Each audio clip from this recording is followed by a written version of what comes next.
Hey guys, this is Brooke Lewis, also known as Ms. Vampy, and you are watching the 13th Wolfman.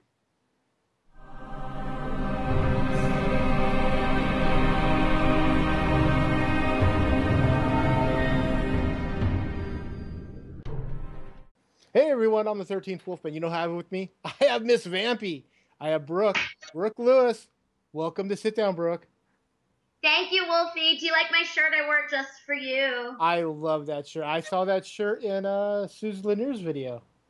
The best. She's like my big sister. She's like family. I love her. That video with her and Michael Behrman was so much fun. That looked like a blast. We did. We had a great time. So, for the people that might not know who you are, which I don't see how that's possible, give us a little background on Brooke Lewis.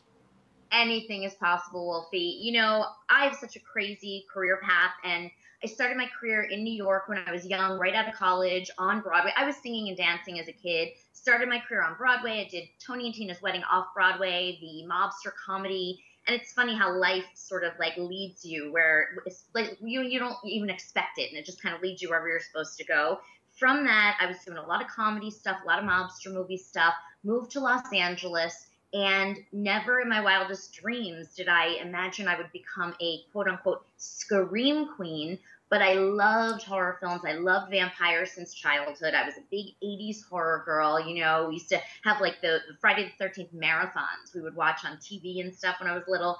And so that's kind of how it all came to pass. I moved to LA and was going back to New York to do a lot of indie films, a lot of, again, mobster movies and screen testing for, you know, network sitcoms.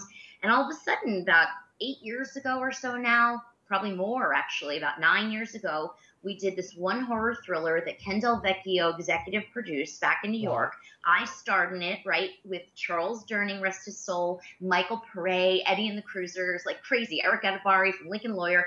Lo and behold, next thing you know, and the original title was called Polycarp, and Universal Vivendi distributed it along with Showtime. They titled it Kinky Killers, which I was never a fan of the title. However, I have nothing negative to say. It kind of put me on the map as a scream queen, and lo and behold, after doing, like I said, Broadway network sitcoms, next thing you know, I'm being, like, the title Scream Queen is being bestowed upon me, and I'm getting all these direct offers for all these horror thrillers. It was magical, amazing, and I just embraced every moment of it. Yeah, you say you're a Scream Queen, but you're actually a certified Scream Queen because in 2010, you won an award. You won the B Actress. I did. Thank you so much. And it's still, I talk about that all the time, and it really is an honor that I cherish, and I think always will. I won the B Movie Golden Cob Award for Scream Queen Horror Actress of the Year 2010, and that was for Greg Lamberson's Slime City Massacre, which was the sequel to the great movie, right? Thank you so much. Everyone loves it. You know, it's funny. I always joke and I say, like, I played one of the leads opposite Tony Todd, and we'll get to that, in iMurders and everything, but I have to tell you guys, thank you. Thank you so much.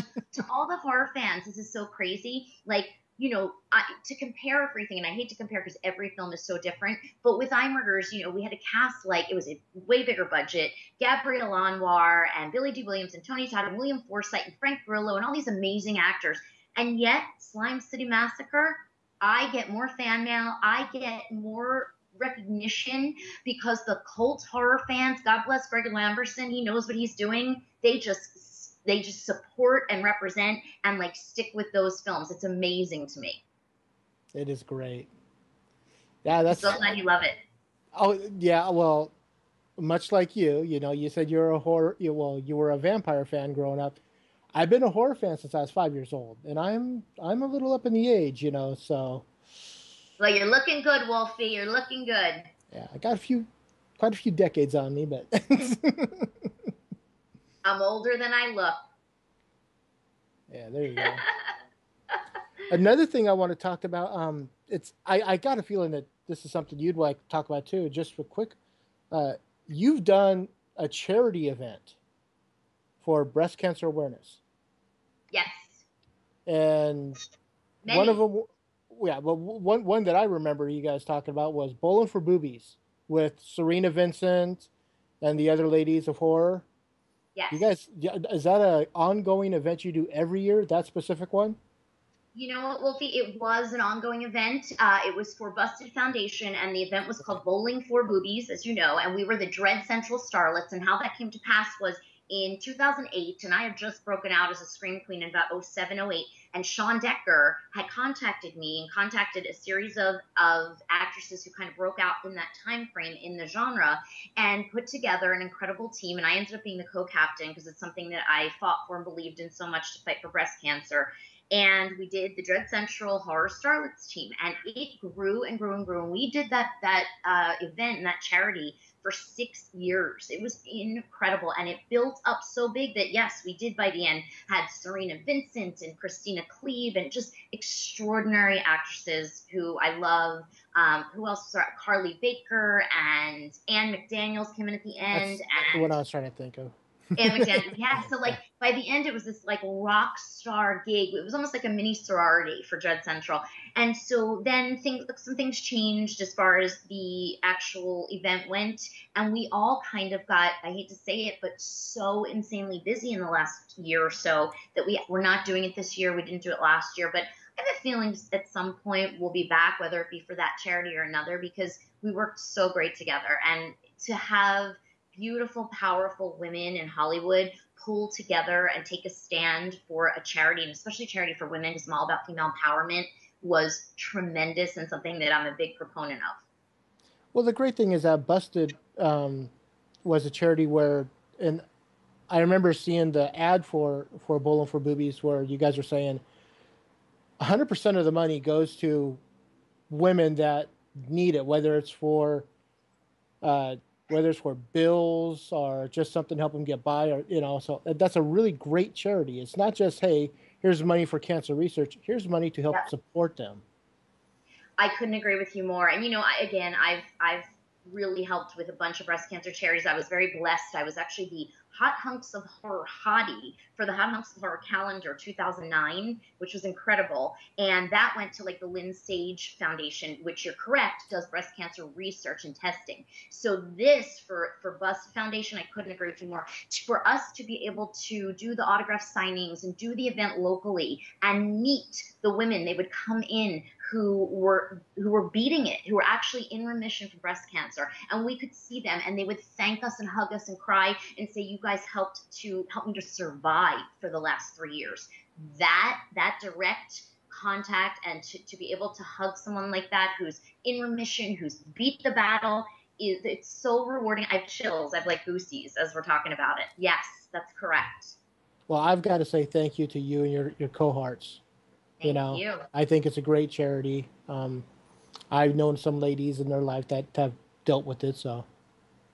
Yep, amazing. Thank you. So thank you again. Thank you. Wow, we got serious. Yeah, let's bring it back. Let's bring the sexy back. Okay, it sounds good to me. So, are there any projects you could talk about right now that you're dealing with? I'm always dealing with something. I don't know. There's always drama. You know that, right? Like, it's funny. Like, drama finds me. I know that I know that you have the same work ethic that Jessica Cameron has. Yeah, you work 27 out of 24 hours a day. Ain't it the truth? God bless that girl. That is something I always say. I look at some of the younger Scream Queens and some of the younger horror actresses, and Jessica Cameron and Devaney Pinn, who I love these girls. And man, I know, like, that Jessica is working her butt off 24/7. No one can ever take that away from that girl. That is for sure. And I don't have that like young energy anymore. But yeah, like, it's such an interesting conflict in this business, because it's funny, I get fan mail still constantly, and I have fans that are like, all I want to do is get to Hollywood one day, and when I do, I want to come meet you and come to your Hollywood Hills mansion. And I want to be like, okay, appearance and reality, like, I am just surviving too. Yes, I'm blessed, and yes, we get fan mail, and yes, we go to red carpets, and I get to go to gifting suites and get awesome, gift bags and stuff like that. But on the flip side, we are hustling constantly. We're hustling for work. We have to social media. We have publicists. We have events. We have to get ready 3 hours in advance to do red carpets and hair and makeup. Like, it's not a simple, easy life. You're always searching for your next job. You're constantly reading scripts and sifting through what inspires you and what doesn't. And it's funny the way people who are not in the industry or who are not working at a certain, we'll say respectfully, a certain level, they don't get it. And then there's the mega stars, you know, who have it very differently than we do. And they're not having to take every convention to you know, help to pay their bills or every appearance. So it's an interesting existence in the indie film world. Yeah, but you are, again, you have the thing where you can produce, you write, you direct, you act. When you're looking for that other script, you can just, you know, possibly write one yourself if you want to. Not everyone has that talent, you know. Well, thank you. Thank you for saying that. You know, it's been a tough road, and I speak very honestly about this. And, you know, you can ask anything you want. People know that about me. I'm a straight shooter. Like, back in the day, pre-2010, before the economy crashed, I had a very successful production company too. And yes, we were raising a lot of money to finance films, and that's what was creating a career for myself. You know, once the economy crashed and that happened, life changed a lot. That's when, as you guys know, I went back to school, became a board certified life coach, which, you know, again, being so fortunate to have a little bit of celebrity or, you know, public eye appearance to, you know, in my history, was able to sort of give me stepping stones. And the Ms. Vampy thing, to do the Tween Talk show, was incredible. And to get that much attention for it and then get inspired and become a board certified life coach to help young women.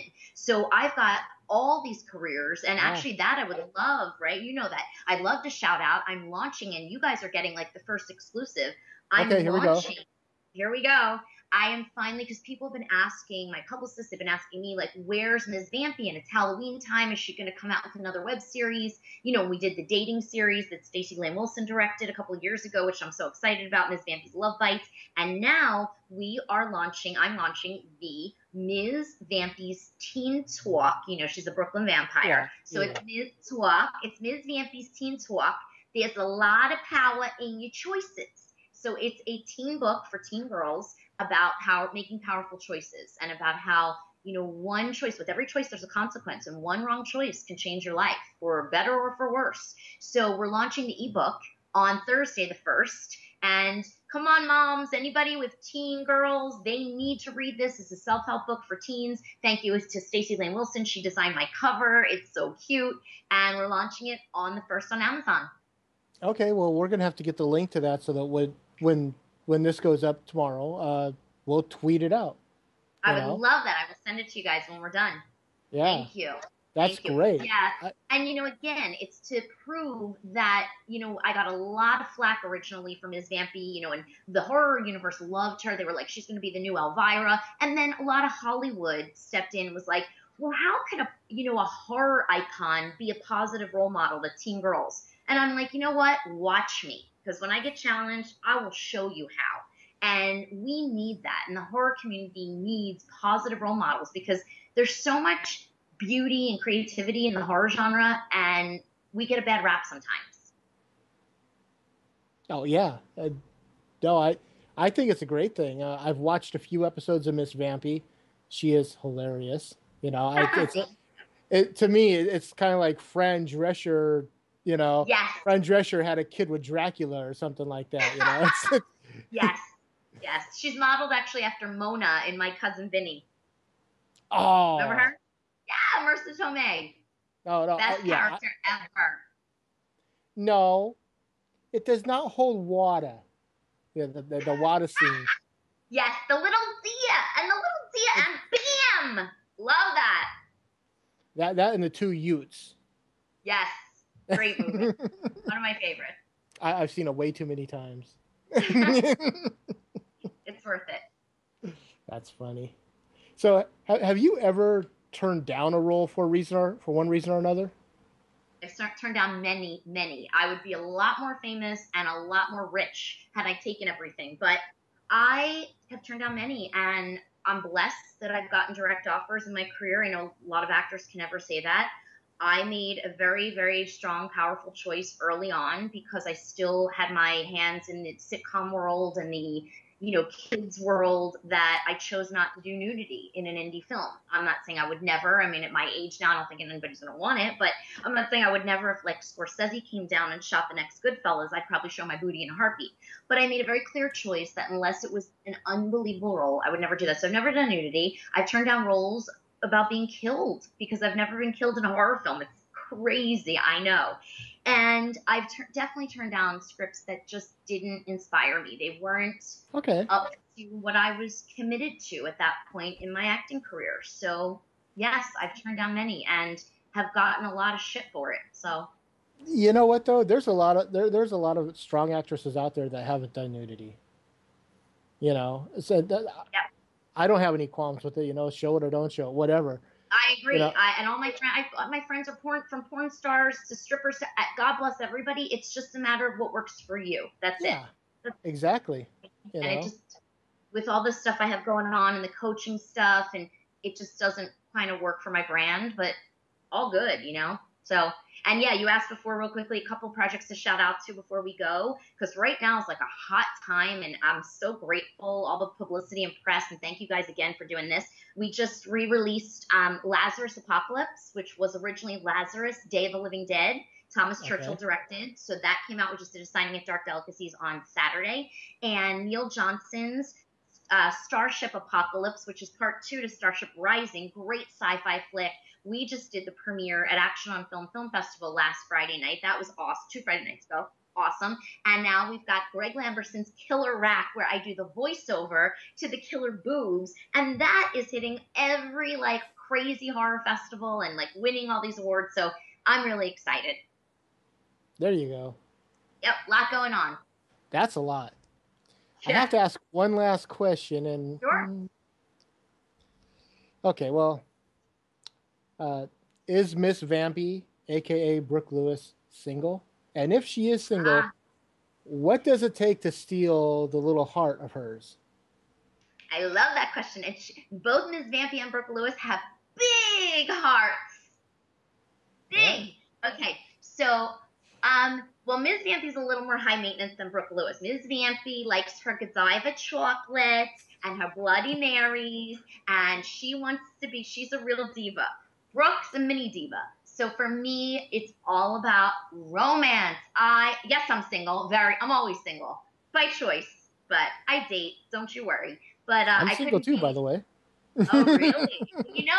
I'm also a board certified life coach and dating expert on TV. I do a lot of dating expert work on TV. And I had my talk show with Michael Bronte called Breaking Dating. So that's all about dating and online dating. Everybody can check that out too. But I'm all about romance, respect, courting. I'm old school. I can't stand the new universe of dating and the texting and the emailing and the like. There's no intimacy anymore. I'm super old school, and just like the old school horror films, I love the old school way of dating. I'm with you on that. And with that, I just want to say thank you for coming on. This was a blast. I want to have you back so we could just, do it again. Have it a little bit longer next time. Yes, I'd love that. Whenever you guys are ready, I'm in. So, your fans want to find you, and my fans want to know where to find you. Can they find you? BrookeLewis.com is my press site that's always updated to let you know everything that's going on in my crazy career. And I don't really do Facebook personally, but I do check it, and I do see all the beautiful little posts and stuff. So the official Brooke Lewis fan page on Facebook. I'm very active on Twitter, Brooke Lewis LA. I just started Instagram because I was forced to, Brooke Lewis LA. And I don't know, I'm like everywhere. Of course, Twitter.